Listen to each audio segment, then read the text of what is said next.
বিগত বছরগুলোতে জামালপুর এক আসনে বিএনপি জামাত জোট সক্রিয় থাকায় রাজনীতি আবর্তিত হয়েছে মূলত আওয়ামী লীগ ও বিএনপিকে কেন্দ্র করে।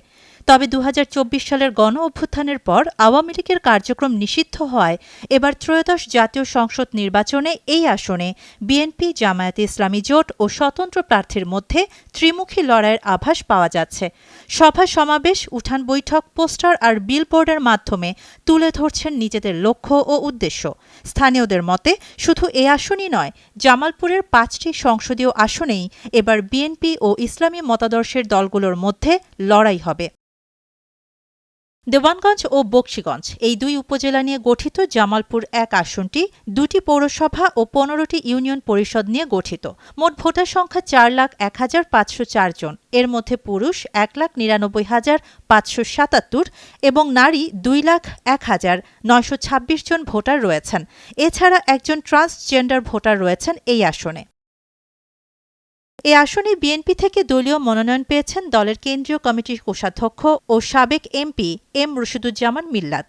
২০০১ সালে বিএনপির দলীয় প্রতীক ধানের শীষ নিয়ে নির্বাচিত হন তিনি। পরে টানা ১৫ বছর আসনটি থাকে আওয়ামী লীগের দখলে।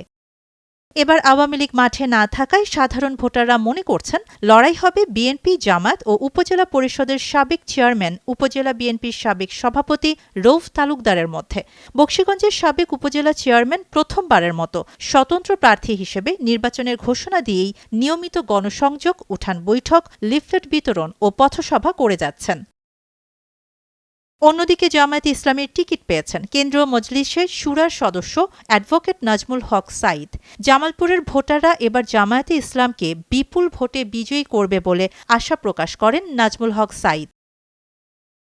এছাড়া এনসিপির শাপলাকলি প্রতীক নিয়ে মোসাদ্দেকুর রহমান মানিক এবং ইসলামী আন্দোলন বাংলাদেশের হাতপাখা প্রতীকে মাওলানা আব্দুল মজিদ নির্বাচন করছেন। সামাজিক অনুষ্ঠান, খেলাধুলা ও গণসংযোগে নিয়মিত অংশ নিচ্ছেন তারা। এই আসনে এখনও কোনো প্রার্থী ঘোষণা করেনি গণ অধিকার পরিষদ।